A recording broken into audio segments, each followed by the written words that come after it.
Pessoal, retomando aqui o vídeo sobre estatística, eu vou entrar um pouquinho mais a fundo aqui no valor de P, que é uma dúvida bastante comum. Para isso eu fiz outro exemplo aqui. Eu fiz um vídeo sobre a ferramenta de estatística R, num teste T, né, com amostra pareada. E eu representei esse teste aqui para a gente tentar explicar esse valor de P aqui, ok? Então, o que é esse teste? É, Imagina que uma empresa de gasolina, um posto de combustível, disse: olha, eu tenho uma gasolina aqui que ela melhora o desempenho dos carros mais antigos. Né? Aí eu falo: olha, então vamos fazer um teste, né? Pegamos uma amostra aqui ó, de 12 carros antigos, então pegamos a quilometragem antes e a quilometragem depois, e pegamos a amostra de 12 carros. O que seria uma amostra? A amostra, cara, vou colocar um exemplo. Imagina que você está fazendo uma sopa e você, ao invés de tomar a sopa inteira para testar o sal, o tempero, o que você faz? Você vai lá e pega uma colherada e experimenta. Com base naquela colherada de sopa, você já identifica ou você já assume que toda a sopa ela tá com sal, ou tá boa de sal, ou tá ruim de sal, ou tá boa de tempero, ou tá ruim de tempero, ok? Então isso é uma amostra, né? É uma é uma colherada, tá? Que a gente usa para explicar o todo, né? Principalmente por causa de preço, né? Em pesquisas, né? Muito difícil também, tempo, preço, né? Valor. Bom, enfim, pegamos aqui as 12 amostras de carros antigos e testando a quilometragem, né? Aferimos, né, a quilometragem antes e depois.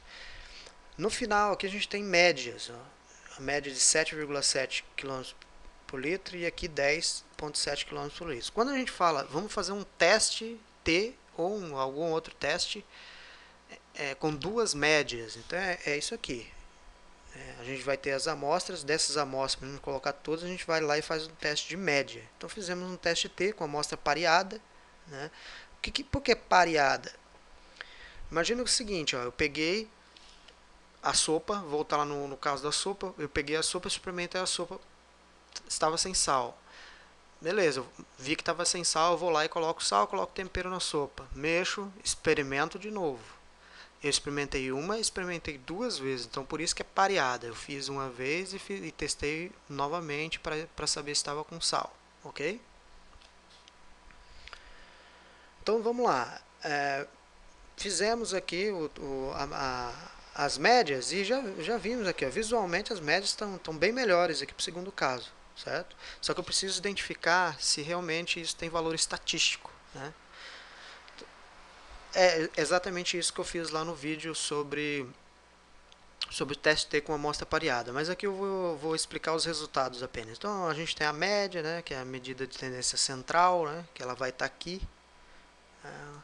O desvio padrão, que é a medida de quanto, né, concentrados estão os dados. Então esses dados aqui, ó, quanto que estão concentrados perto da média. Então a gente tem um desvio padrão, depois dois desvios padrão, ok? A amostra pareada mediu a quilometragem por litro antes e depois da intervenção. Né? No caso aqui, a intervenção. No caso da sopa, é a mesma coisa. Quando eu falo experimentar, eu experimentei a sopa.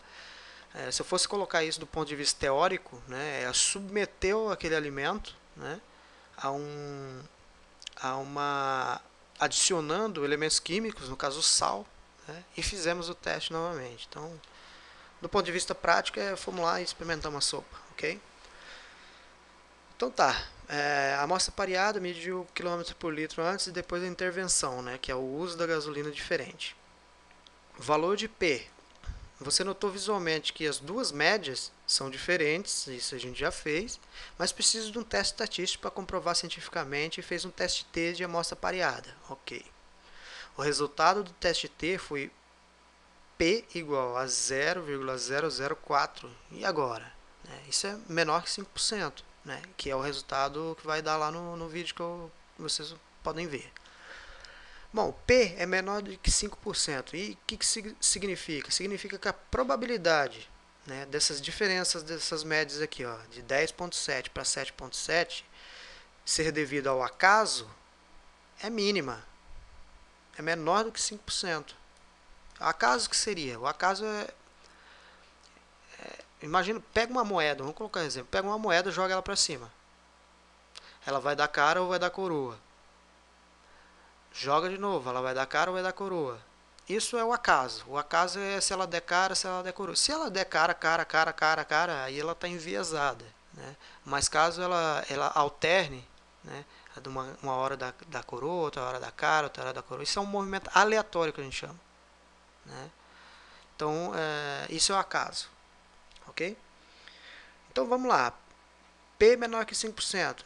Trocando em miúdos, o que significa? Se você afirmar que essas diferenças são por causa da gasolina, você tem 95% de chance de estar certo. Ok? Por quê? Porque ela tem o P é menor que 5%. Só que aí entra um dilema lá do teste T. Ah, mas espera aí. Ou do teste T, do valor de P.